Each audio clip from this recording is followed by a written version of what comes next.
예수님께서 비유를 통하여 제자들을 가르치셨습니다. 오늘 이 본문에 나오는 4가지 땅에 떨어진 씨에 대한 비유는 100배, 60배, 30배의 결실을 하는 부분에 대해서 예수님께서 말씀해 주셨습니다. 땅이라는 그 비유를 통해서 어떤 것이 우리의 그 마음밭이 되고 또 우리의 마음밭에 따라서 또 우리가 어떠한 결실을 맺는 것. 씨를 뿌리는 자가 뿌리러 나가서 뿌렸다고 주님께서 말씀해 주십니다. 그래서 이 씨 뿌리는 비유를 말씀하시고 이 비유에 대해서 제자들이 깨닫지 못해서 주님께 물어봤을 때 이 씨 뿌리는 자는 누구이냐? 씨 뿌리는 자는 바로 예수님이십니다. 씨를 뿌리는 자가 있고 그리고 땅이 있고 그리고 이제 그 결실을 맺는 그런 이제 일이 있다는 것인데 예수님의 비유는 4절에 뿌릴새 덜어는 길가에 떨어짐에 새들이 와서 먹어버렸고 이렇게 말씀을 하십니다. 씨 뿌리는 자가 씨를 뿌렸는데 덜어는 길가에 떨어졌습니다. 씨가 흙이 있는 좋은 땅에 떨어져야 되는데 길가에 떨어지면 새들이 와서 먹어버린다. 그리고 덜어는 흙이 얕은 돌밭에 떨어지면 흙이 깊지 아니하므로 곧 싹이 나오나 해가 돋은 후에 타서 뿌리가 없으므로 말랐고 그래서 흙이 얕은 돌밭 역시도 흙이 깊지 않으니까 싹이 나오더라도 해가 돋으면 뿌리가 마르니까 결국에는 결실을 하지 못하고 또 7절 말씀에 가시 떨기 위에 떨어져도 가시가 자라서 기운을 받고 그래서 3가지 경우에는 주인이 씨를 뿌려도 하나님께서 말씀을 우리에게 뿌려도 결실을 못하는 상황이다. 이 3가지 경우 길가에 떨어지거나 아니면 흙이 얕거나 아니면 가시가 있어서 그 말씀을 막거나 이렇게 하면 그러한 사람은 말씀을 들어도 결실을 못한다는 것입니다. 그런데 8절 말씀에 덜어는 좋은 땅에 떨어지매 그런데 혹여 좋은 땅, 좋은 마음밭에 주님의 말씀이 임하면 어떤 것은 100배, 어떤 것은 60배, 어떤 것은 30배의 결실을 한다. 귀 있는 자는 들어라. 이렇게 말씀을 하신 것입니다. 그래서 이제 씨를 뿌리는 분이 있고 그 씨를 뿌리는 분은 공평하게 이 말씀을 주십니다. 공평하게 씨를 뿌리지만 하나님의 은혜는 공평하게 누구에게나 누구나 허락되어 있고 그 말씀을 먹지만 여러 가지 상황이 다른 것입니다. 사람들의 마음 속은 다 달랐습니다. 가시가 나고 믿음도 얕고 아니면 완전히 이 마음이 돌밭같이 단단하게 굳어진다면 하나님께서 공평하게 말씀과 은혜와 그런 사랑을 주시지만 결실은 완전히 다른 것입니다. 그래서 왜 나는 이렇게 믿음의 열매가 없을까? 그것은 분명히 씨를 뿌리는 분의 잘못이 아닌 것입니다. 씨를 뿌리는 분은 공평하게 똑같은 씨를 뿌렸습니다. 이 비유를 보시면 주인이 어떤 땅에는 나쁜 씨앗을 뿌리고 어떤 땅에는 좋은 씨앗을 뿌리고 이렇게 차별하지 않는 것. 그래서 주인은 분명히 똑같은 씨앗을 뿌린 것입니다. 그런데 땅이라고 비유했던 것은 그 토양의 그 질, 마음, 밭, 어떤 그 상태인가가 결국에는 이 씨앗을 자라게 하는 중요한 원인인 것. 그래서 이 땅은 분명히 우리의 마음입니다. 마음이고 믿음 상태입니다. 그래서 우리의 믿음이 작다, 아니면 내 마음에 가시가 있다, 아니면 믿음이 없다, 주님의 말씀을 막아버린다, 내 마음이 굳은 돌같이 딱딱하다, 이러면 아무리 주인이 와서 우리에게 좋은 씨앗을 뿌려주셔도 그래도 우리는 열매를 맺을 수가 없는 것입니다. 그런데 만약에 우리의 마음이 아주 좋아서 그 씨앗을 이제 자라게 할 수 있다. 그러면 이때는 그 결과가 어떤 것이냐면 30배의 결실은 기본인 것입니다. 60배를 할 수도 있고 100배를 맺을 수 있는 것입니다. 그러면 이제 이 좋은 땅과 나쁜 땅으로 우리가 비교를 했을 때 분명한 것은 모두가 좋은 땅은 아니고 어떤 것은 좋은 땅이 어떤 것은 나쁜 땅인데, 나쁜 땅의 공통점은 열매가 없다는 것이 공통점이고, 좋은 땅의 공통점은 결실을 하되 그것이 수십 배라는 것입니다. 그러니까 이제 우리 마음이 조금만 나빠도, 조금 더 나빠도, 죄가 조금 있건 죄가 많이 있건 결국 이 공통점은 뭐냐면 결실이 없다는 것입니다. 결실이 없으면 우리가 사실은 그 씨앗을 받는, 그 씨 뿌리는 자가 있고 그 씨앗을 키우는 의미가 소용이 없게 되는 것입니다. 아무리 좋은 말씀을 주시고 아무리 큰 우리에게 기적과 은혜를 주셔도 결국에는 이 땅이 나쁘면 열매가 없는 것입니다. 그럼 우리가 열매가 없기 때문에 우리의 삶도 지치겠죠. 그런데 좋은 땅에 떨어지면 기본이 30배, 수십 배의 그 좋은 열매를 맺기 때문에 그만큼 좋은 것이 없는 것입니다. 그래서 이것은 무엇이냐면 하나님께서 주시면 수십 배로 주신다. 너희가 이 40반만 좋은 땅으로 준비가 된다면 주님께서 주시는 것은 수십 배, 100배까지의 그 결실이다. 귀 있는 자는 들어라. 그렇게 하시는 것입니다. 그런데 이제 주님께서 이 비유를 설명하실 때 또 이런 말씀을 하십니다. 13장 11절에 천국의 비밀을 아는 것이 너희에게는 허락되었으나 그들에게는 아니되었나니, 또 이런 말씀을 하십니다. 그러니까 주님께서 비유를 하시면서 좋은 땅과 나쁜 땅의 이야기를 해주십니다. 좋은 땅은 정말 큰 축복이 있다. 나쁜 땅은 축복 없다. 그리고 좋은 땅은 내가 줄 건데 몇십 배를 줄 거다. 이렇게 얘기하시면서, 근데 이 말조차도 이러한 천국의 비밀이 아는 사람, 모르는 사람이 있다는 것입니다. 그래서 이 중요한 사실, 천국의 이 비밀을 아는 것이 허락된 사람, 그리고 허락이 안 된 사람, 이렇게 따로 있다는 것입니다. 너희에게는 허락되었지만 그들에게는 아니 되었으니. 그러면 우리가 모르는 사람들이 굉장히 불리한 것이겠죠. 천국의 비밀을 모르기 때문에 못 믿었고, 몰라서 못했고, 몰라서 순종을 못했던 건데, 그러면 좀 억울한 거 아닙니까? 왜 천국의 비밀을 다 알려주시지, 왜 우리만 이렇게 예수님 음성을 들을 수 있나요? 그런 의문을 품을 수 있겠죠. 그래서 이제 주님께서 어떻게 말씀을 하시냐면 12절에 무릇 있는 자는 받아 넉넉하게 되되 없는 자는 그 있는 것도 빼앗기리라, 이 말씀하십니다. 이것을 우리가 불신의 상태에서는 잘 깨닫지 못합니다. 주님께서 말씀하시는 것은 뭐냐면 천국의 비밀이 허락된 사람, 허락 안 된 사람, 들을 수 있는 사람, 없는 사람이 있다는 거고, 그리고 들을 수 있는 사람은 넉넉하게 몇십 배의 결실을 하는 거고, 없는 사람은 그 있는 것도 빼앗긴다. 그러니까 잘 되는 사람은 더 잘 되고 더 결실을 맺고 더 많이 주지만 없는 사람은 더 없어질 것이다.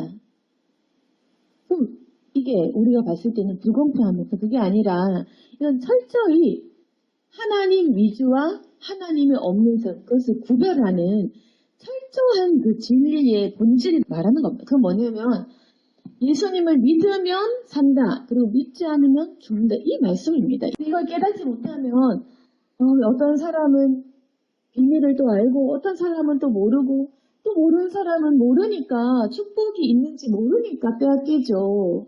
예수님 좀 믿음 적은 사람에게 더 좀 다가가 주시지.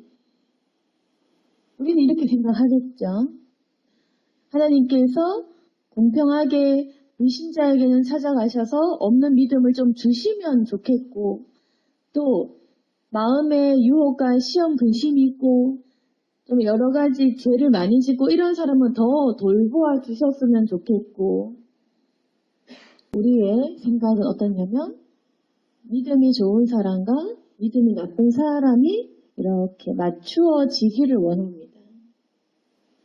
그래서 하나님께서 믿음이 없는 사람, 불쌍한 사람, 하나님을 모르는 사람을 좀 찾아가셔서 만인 구원, 모든 사람을 구원해 주시기를 바란다는 겁니다. 인간의 입장에서 생각을 하기 때문에 없는 사람은 좀 주고 있는 사람은 좀 나누어 주고 믿음이 없는 사람은 좀 보살펴 주어서 좀 내가 잘 되게 하고, 그래서 우리가 신앙생활을 할 때 내 믿음이 약해지면 날 좀 도와주지 이렇게 생각을 한다는 것입니다. 그래서 우리가 믿음이 없거나 좀 잘 안 될 때 하나님께서 우리 도와주시지 않으면 좀 도와주시지 라면서 좀 야속한 마음도 있고 원망도 있고 왜 믿음 있는 사람은 더 잘 되나 이런 불평도 있을 수 있습니다. 그래서 우리가 사람의 입장에서 진리를 빼고 진리와 그 주님의 섭리와 법칙을 다 빼버리면 우리가 하나님은 굉장히 불공평하다. 하나님은 내가 없는데 더 빼앗아 가시네? 하나님은 믿음 없는 나를 더 치시네? 나 안 그래도 죄지고 벌 받고 있는데 더 벌을 하시네? 끝까지 구원을 안 주시네? 이러다 영원히 나를 버리시나? 이렇게 생각을 하겠죠. 그런데 우리가 생각하는 것과 다릅니다. 우리가 예수님의 사랑과 긍휼이 뭔지 잘 모르기 때문에 잘못 생각하는 것입니다. 예수님께서는 어떤 것을 보여주시냐면 예수님을 믿는 자가 확실하게 잘 되는 것을 보여주시려고 하는 것입니다. 그리고 예수님을 떠나면 어떻게 되는지를 보여주시고자 하는 것입니다. 그것이 바로 진리입니다. 길이 되신 예수님 입장에서는 길을 잘 든 사람, 그리고 길을 잘못 든 사람의 차이점을 명확히 보여주시고자 하는 것이 그 뜻이 있는 것입니다. 천국 가는 길, 지옥 가는 길, 어떤 것이 잘 되고 어떤 것이 망하는지 그걸 보여주고자 합니다. 그건 뭐냐면 믿음이 없으면 넌 잘 안 된다고 보여주신 것입니다. 너 유혹이 있느냐? 너 재물에 욕심이 있느냐? 너 망한다. 그걸 보여주신 것입니다. 너 마음에 미움이 있느냐? 하나님이 싫어하냐? 그럼 넌 끝이다. 그렇게 말씀하시는 겁니다. 그래서 믿음이 있는 사람, 돈도 주고 축복도 주고 믿음도 있고 자식도 잘 되고 건강하고 더 잘 되게 할 거야. 믿음 있는 사람 넌 더 잘 된다. 믿음 있는 사람 축복받 넌 더 축복받을 것이다. 그러면 믿음이 있어서 잘 되고 기쁜 사람, 넉넉한 사람은 그러면 헌금도 많이 하고, 그럼 헌금을 많이 하니까 하나님은 축복을 주시니까 그 헌금이 더 많아지고, 그러면 그 사람은 축복을 받으니까 자녀 더 잘 키우시고, 그럼 그 사람은 믿음도 더 승승장구하게 되겠죠. 그런데 죄지어서 유혹 때문에 죄지어서 실족을 하면 몸도 아프니까 돈이 나가니까, 그러니까 돈이 없기 때문에 헌금을 못하고, 없어서 어쩔 수 없이 못하는데 헌금을 못하니까 또 축복 또 못 받고, 축복을 못 받으니까 믿음 또 떨어지고, 믿음 떨어지니까 또 벌을 받고, 그러면 또 교회 다니기 또 싫고, 또 하나님 또 싫고, 또 믿음도 없어지는 것입니다. 그래서 물론 우리가 믿음 생활을 할 때 연단을 받을 때 고난을 받을 때 있습니다. 그래서 우리가 이걸 남 것을 정죄를 하지는 못합니다. 나도 이러니까. 나도 잘 될 때, 못 될 때, 잘 풀릴 때, 안 풀릴 때이기 때문에 우리가 남 것을 이렇게 판단할 수는 없지만 분명한 것은 믿음의 상태로 돌입이 되면 이것이 된다. 그래서 신앙이 나쁘면 나쁠수록 더 나빠진다 이 말입니다. 실족을 하면 실족할수록 더 나빠집니다. 그래서 믿음이 없으면 헌금도 하기 싫고 돈도 내기 싫고 그러면 더 망하고 더 가난하고 더 믿음 떨어지고 더 축복도 못 받고 더 교회 다니기 싫어진다.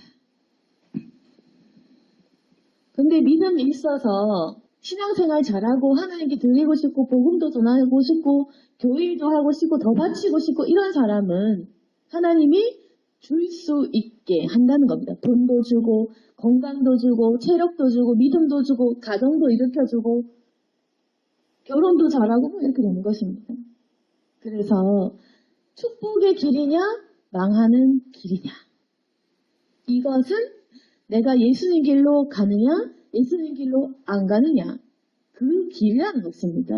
그래서 우리는 길이요 진리요 생명이다라는 말씀을 잘 이해를 못하니까 이것이 바로 길이다라는 것을 이해를 못하기 때문에 왜 잘 안 되지? 왜 날 도와주시지 않지? 왜 나를 사랑하지 않지? 이렇게 다른 생각을 한다는 것입니다. 그러니까 이 부분은 가느냐 안 가느냐 이 길로 가냐 잘못된 길로 접어드냐 이 길의 문제지 하나님이 나를 사랑하느냐 안 하느냐의 문제가 아니라는 것입니다. 근데 우리가 잘못 생각하니까 하나님 나 안 불쌍하신가? 날 사랑 안 하시나? 날 긍휼히 안 보시나? 내 미래는 잘 되지 않을까? 내 운명은 어떻게 되시는 것인가? 이렇게 우리가 그릇되게 생각을 하는 것이지 우리는 지금 하나님이 무엇을 보여주고 싶은지 그리고 무엇을 말씀하시고 우리 인생을 통해 어떻게 회심의 그 일들이 일으키시는지를 모르고 있기 때문에 우리가 딴 생각을 하고 있는 것입니다. 근데 이것은 진리에 대한 문제입니다. 그러니까 죽고자 하는 자는 살아나고 살고자 하는 죽고 한마디로 예수님 길을 가고자 하면 살고 예수님 아닌 마귀 길을 가면 죽는다. 이 진리에 대한 부분은 무조건인 것입니다. 그리고 이것은 길이기 때문에 내가 잘 드냐 잘못 드냐 그냥 결정이 나버리는 것입니다. 왼쪽 길로 가든지 오른쪽 길로 가든지 이 길에 대한 문제고 이건 내 생명이 달린 문제인데 이걸 가지고 왜 남이 날 안 도와주가 이게 아니라는 겁니다. 내 생명, 내 목숨이 달린 건데 누가 날 좀 건져주세요. 그런 건 없다는 겁니다. 이건 내 목숨이고 내가 하나님 길로 가는 내 의지입니다. 내 자유의지를 그 누군가에게 맡길 수가 없는 것입니다. 내가 선택해서 내가 이 길로 가냐 내가 저 길로 가느냐 내 목숨을 잃어본들 그거는 내 책임이고 내 자유의지인 것입니다.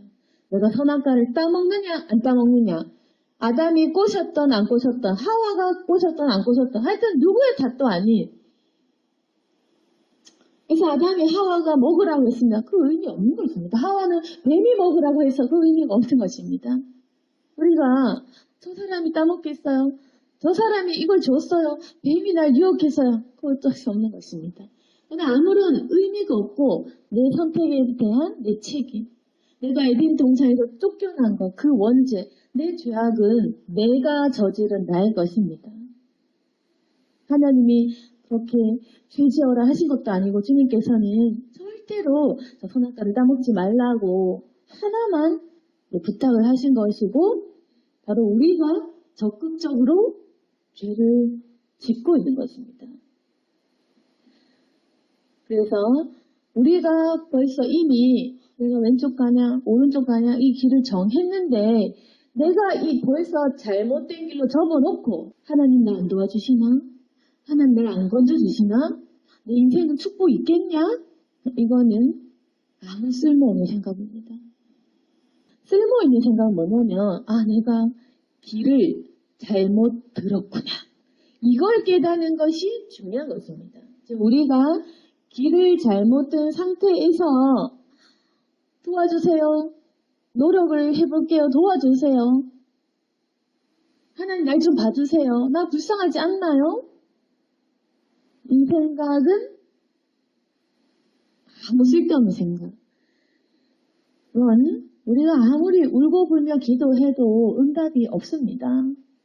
하나님은 네가 잘못된 길에서 돌아와라. 그러니까 하나님의 음성은 돌아와인데 우리는 계속 그 음성을 거부한 채로 이제 우리 혼자 계속 딴말하는 겁니다. 하나님 내 팔자는 왜 이런가요? 나는 왜 이렇게 힘든가요? 그때 그럴걸요. 저때 저럴걸요. 저 사람 왜 잘 풀리나요? 저 사람은 있는데 더 있네요. 저 사람만 사랑하시네요. 왜 저 사람 편입니까? 왜 내 편 아닙니까?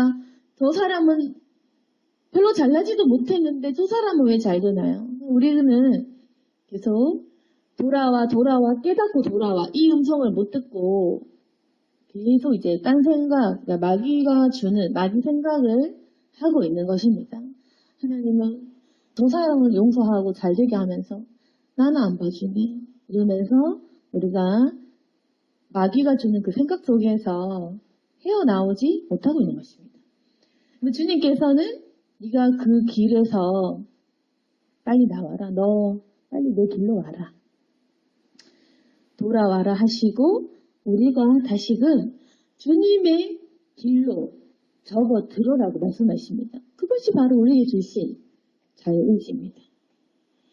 그래서 주님께서는 똑같이 씨앗을 뿌려도 이렇게 잘못된 길로 간 사람, 길가로 흙이 얕은 돌밭으로 가시떨기를 막 해서 그런 길로 간 사람은 결실하지 못한다고 말씀해 주시고 본래 이 좋은 마음, 하나님을 사모하고 영장 것을 사모하고 본래 착하고 인격적이고 도덕적이고 양심이 살아있고 이런 좋은 땅, 뭔가 이 절대자의 섭리를 찾는 그런 사람, 양심 있는 사람, 본래 동정심이 많고 거짓된 것을 싫어하고 다른 사람을 헤아리고 다른 사람이 아파하는 이런 좋은 땅은 결국에는 예수님도 믿으면 잘 믿고 본래 그런 착한 사람은 예수님도 잘 믿고 사람도 잘 사랑하는 것입니다.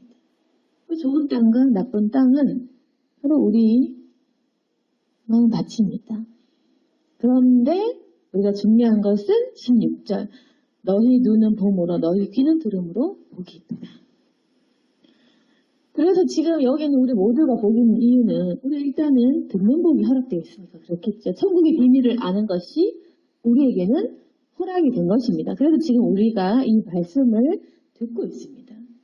듣고 있기 때문에 우리가 눈으로 보고 귀로 들으니까 우리는 지금 복이 있는 사람들인 것입니다.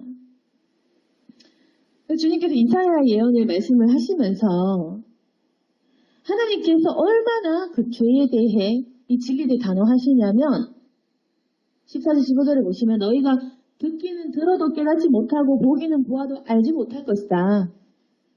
그 정도로 단호한 거. 이 백성의 마음이 완악해져서 그 귀는 듣기에 둔하고 눈은 감았으니 눈으로 보고 귀로 듣고 마음을 깨달아 돌이켜 내게 고침을 받을까 두려워함이라. 이게 무슨 말일까요? 바로 이거 하나님의 말씀이십니다. 근데 하나님께서 이런 말씀하시는 것입니다. 너희 못 깨달을 거다. 너 모를 거다. 왜? 너 마음 완악하잖아. 너 귀 둔하잖아. 너 눈을 감았네. 이렇게 얘기를 하시는 것입니다. 하나님께서 너 내가 말해도 못 들을 거야. 이미 넌 텄어. 넌 이미 봐도 넌 몰라. 네 마음이 완악하고 이러니까 너는 둔하고 영적으로 막혀있고 악하니까 너는 망할 거야. 이런 말씀이신 것입니다. 그러면서 또 무슨 말 하냐면 네가 깨달을까봐 더 두렵다. 이게 바로 하나님께서 버린 백성들을 대하는 하나님의 그 모습이신 것입니다. 그래서 우리가 두려워야 됩니다. 우리가 그냥 만만하게 하나님은 불쌍히 여겨주시겠지? 라는 것입니다. 하나님은 나를 사랑하시겠지? 우리가 이 두려움을 갖지 못하면 평생 하나님을 알지 못할 것입니다. 하나님은 어떤 분이시냐? 너는 못 깨달을 것이다. 너는 알지 못할 것이다. 너 마음이 완악하구나. 너 완전히 영적으로 막혔구나. 네가 고침받을까 두렵다. 네가 깨달을까봐 너한테 말씀도 들려주지 않을 거다. 이런 단호한 태도, 이런 단호한 모습. 여기서 우리는 두려움과 공포심과 경외함과 거룩함을 이렇게 이 속에서 심판에 대한 메시지를 우리가 바로 캐치를 해야 된다는 것입니다. 이 말씀을 깨닫지 못하면 심판을 믿지 못하는 우리가 불신의 상태가 되는 것입니다. 그래서 하나님께서는 이 완악한 백성이 깨달을까봐, 고침받을까봐 두려워서 다시는 회심 못하게, 지옥 갈 사람은 지옥 가야 되기 때문에 두려워한다. 이런 표현을 우리에게 이렇게 말씀해 주시는 것이겠죠. 하나님께서는 버린 백성은 깨달을까봐, 혹시나 들을까봐 그때부터는 단절하는 겁니다. 우리도 우리는 선택받았지만 우리도 죄지으면 단절된 느낌이 나죠. 근데 버린 백성에 대한 그 단절은 절대로 복음을 전해도 무슨 말인지 모르고, 심지어는 병고침을 받아도 설마라는 의심이 들고, 하여튼 우리가 불신자를 보면 알다시피 죄 지는 사람은 더 죄지고, 우리가 아무리 예수님은 전파하고 아무리 사랑하고 아무리 갚아줘도 절대 모릅니다. 그 사람은. 왜? 마음이 완악하기 때문에 이미 그 사람은 단절된 것입니다. 그래서 이 완악한 사람, 깨닫지 못하는 사람, 이런 사람은 하나님께서 내버려 두십니다. 그래서 아예 구원받지 못하는 사람은 죄 지어도 잘 됩니다. 우리는 죄 지으면 하나님께서 벌도 하시고 이끌어 주시는 것이 있지만, 정말 버린 씨앗은 절대로 깨닫지 못하는 상태가 되고, 하나님께서도 잘 되든지 말든지, 돈 벌든지 말든지, 시집 잘 가든지 말든지, 그래서 우리가 여기서 불신자들도 잘 되는 이런 상황이 계속 일어나는 겁니다. 잘 되든 못 되든 내버려 두시는 이런 무서운 상황. 그래서 주님께서 버린 백성에 대한 이 단호한 그 마음, 우리가 이것을 보고 그분의 거룩함을 보면서 심판이라는 것은 이런 것이다. 하나님께서 결정하시는 것을 우리는 심판이라고 부르는 겁니다. 천국 가냐 지옥 가냐, 천국에 가서 어떤 상급을 받느냐. 하나님의 심판은, 그 정의는 이겁니다. 하나님이 결정하는 것, 이게 바로 심판입니다. 무엇을 결정할까요? 하나님이 결정하시는 것. 그러니까 하나님은 결정을 하셔서 누구를 천국 보낼지 지옥 갈지 이미 그 선택과 예정과 그 섭리 가운데에서 그분은 결정하십니다. 그래서 우리가 이것을 깨달아야지 주님의 심판을 기다리는 마음이 생기는 것입니다. 근데 사람들은 자기가 불리해지는 것을 원하지 않기 때문에 이런 말씀을 잘 뺍니다. 그 말씀을 더 하거나 제하면 아주 두려운 심판과 벌을 받을 것인데, 그래서 이 말씀을 이제 빼면 어떻게 되냐면, 하나님 다 용서하실 거야. 결국에는 예수님을 믿든 안 믿든 영접을 하든 안 하든 결국 하나님이 건져주지 않을까, 이렇게 많은 구원을 얘기하는, 제멋대로 얘기하는 사람도 있습니다. 그래서 지옥으로 간다고 하는 것은 그냥 하나님이 겁주시는 거지, 결국에는 인류 모두가 구원받겠지라는 것은 잘못된 허망한 생각이다. 우리는 반드시 이 진리에 대한 두려움을 가져야 됩니다. 하나님은 결정하시고 심판하시고 길을 보여주십니다. 하나님 이꼴 생명, 하나님이 아닌 것 이꼴 죽음, 이걸 보여주시면서 무엇이 답인지, 무엇이 진리고 창조주가 누구신지 보여주는 것. 그래서 우리가 진리라고 얘기하는데 사실은 그래서 이 하나님을 발견하는 과정입니다. 죽음과 생명의 길 가운데에서 우리가 생명의 길로 나오면, 생명의 길로 살고자 하는 것으로, 뭔가 소망이 있는 것으로 나오면, 우리가 그 길로 가면 우리가 이전에 볼 수 없는 창조주의 형상을 만나게 되는 것입니다. 그래서 천국과 지옥과 이 심판의 여정으로 우리가 이 인생을 살고 있지만 사실 이 과정이 창조주의 형상을 우리가 만나는 것. 그래서 우리 모습의 창조주의 형상을 회복을 하고 발견한 내 모습 속에 아니면 다른 모습 속에서 발견을 하거나 아니면 우리가 이 영적인 신비로 들어가서 자연으로든지 하여튼 어떤 방법으로든지 결국에는 우리가 눈으로 볼 수 없었던 창조주의 그 형상을 만나게 되는 이 과정이 바로 우리가 구원을 받아가는 이 과정. 우리 이 인생 동안 하나님은 인간에게 창조주 하나님을 만나라. 이것을 우리에게 말씀을 하시는 것입니다. 너무나 자연스러운 겁니다. 빛 가운데 나오면 살고 어두운 가운데 떨어지면 죽고 이건 굉장히 사실은 너무나 자연스럽고 이건 지극히 당연한 일입니다. 그래서 우리가 사람의 입장에서 내 생각에서 내 형편에서 그리고 내가 잘 되는 쪽으로 생각을 하면 이 진리를 잘 깨닫지 못합니다. 그렇지만 우리가 계속해서 그 창조주의 입장과 창조주의 그 진리와 그 우주의 섭리를 묵상해 보면 이것이 굉장히 자연스러운 일이라는 것. 불공평한 일이 아니라 창조주의 그 하시는 모든 섭리는 굉장히 정확하고 정확모호하다는 그것을 우리가 알게 되는 것입니다.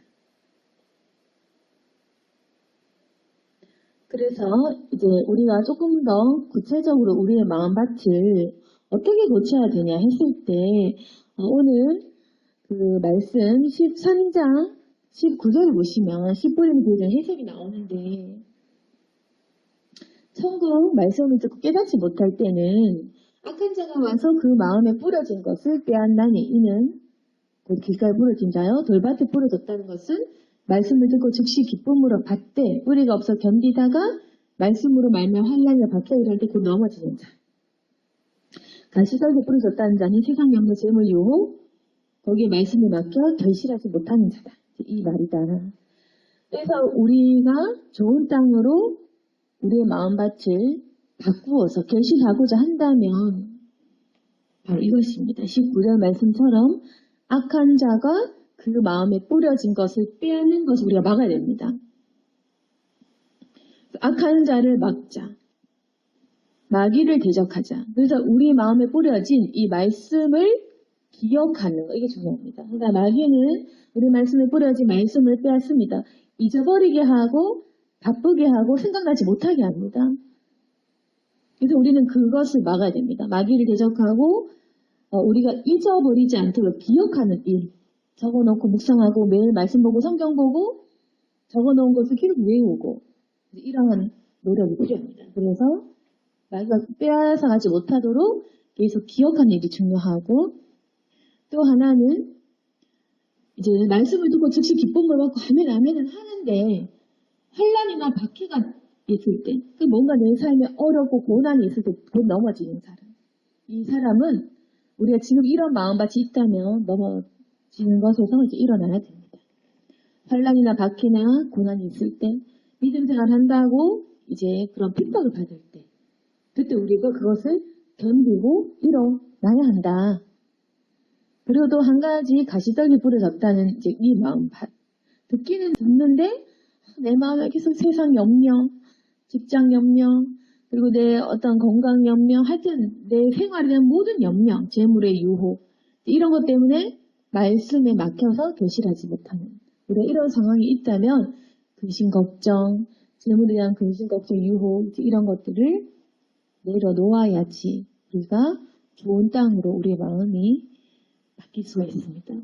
우리가 지금 만약에 이런 좋은 땅이 되지 못하고 있다면 지금 우리가 그런 노력들이 필요한 것입니다.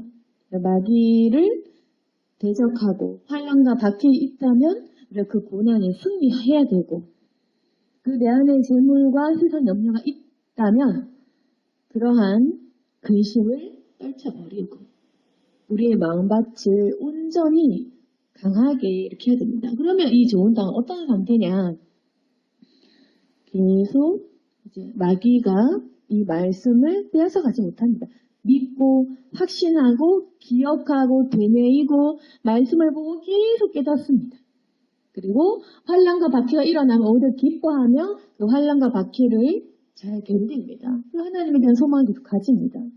그리고 세상 염려 이런 것들을 다 내려놓습니다. 재물의 유혹도 다 이겨내고 오직 주님만 사모하고 기뻐하고 주님을 섬기고 착하게 살아가는 거지. 이러면 이 사람의 마음밭에 주님의 말씀이 계시를 해서 이때는 몇십 배, 100배, 60배, 30배 결실을 하는 것입니다. 그래서 이제 이렇게 결실을 하게 되면 마치 겨자씨 하늘같이 처음에는 굉장히 작은 씨앗 같지만 그 자란 후에는 엄청나게 자라는 것처럼 아니면 누룩처럼 마치 가루에 좀 갖다 부으면 막 크게 부풀게 하는 누룩처럼 만약에 이렇게 너희가 좋은 마음 밭에 이 말씀을 너희가 결실을 한다면 그때는 내가 수십 배를 책임지마. 그때는 내가 100배의 결실을 책임져. 이때는 우리가 기쁘고 감사하고 천국하고 내가 하는 일도 잘 되고 건강하고 승승장구하는 것입니다. 그래서 우리가 이런 축복의 길로 들어서야 되는데 때로는 우리가 환난을 받을 때도 있고 또 알 수 없는 고난을 당할 때도 있을 것입니다. 그리고 우리가 아직까지는 믿음이 연약해서 결실을 다 못 보고 이제 조금만 맛보고 있는지도 모르겠습니다. 그렇지만 이제 우리가 오늘 말씀을 통해서 씨 뿌리는 분은 분명하게 공평하게 좋은 씨앗을 뿌려주신다는 것. 문제는 내 마음밭이다. 내 마음밭이 좋은 땅이 될 때 내가 결실을 할 수 있다. 그래서 지금 중요한 것은 하나님이 어떻게 하시는 건가 아니면 내가 돌이키는 문제. 내가 돌이키고 내가 내 자유의지로 하나님을 선택하는 그 결정이 중요한 것이고 하나님은 계속 우리를 기다리시고 그리고 우리에게 천국의 비밀을 아는 것을 허락을 하셨다는 것입니다. 그래서 우리는 결론적으로는 복이 있는 자입니다. 천국의 비밀을 알고 듣는 것이 우리에게 지금 허락되고 있기 때문에 우리는 굉장히 복을 받은 자입니다. 오늘 말씀을 통해서 수십 배, 수백 배 열매를 맺는 저와 여러분이 되기를 소망합니다. 아멘. 기도하겠습니다. 거룩하신 하나님 아버지, 이제까지 저희들이 믿음이 작아서 그 믿음의 결실을 제대로 보지 못했습니다. 다 믿지 못해서 하나님 하려고 하다가 넘어지고 또 시도하다가도 곧잘 포기하고 그렇게 했습니다. 그래서 우리가 말씀을 들을 때는 듣는 귀가 있기 때문에 아멘 하고 하려고도 했지만 우리의 세상 근심, 염려, 걱정 이런 것들 때문에 곧 결실하지 못하고 열매가 없었던 저희 삶을 돌아보고 이제는 하나님 앞에 돌아가기를 원합니다. 주여 우리도 결실하게 하여 주시고 주님의 믿음으로 말미암아 축복을 누릴 수 있도록 도와주시옵소서. 믿음의 결실, 우리 믿음의 가정의 결실, 내 삶의 결실을 맺을 수 있도록 도와주시옵소서. 하나님 불쌍하게 여겨주시고 우리에게 축복하셨고 이미 우리를 선택하셨으니 우리를 책임져 주시옵소서. 오늘 말씀을 통해서 더 굳건한 믿음을 가지고 열매를 맺을 수 있도록 도와주시고 여기는 우리 모든 성도들을 축복하여 주시옵소서. 축복의 길로 들어서게 하여 주옵소서. 예수님 이름으로 기도드렸습니다.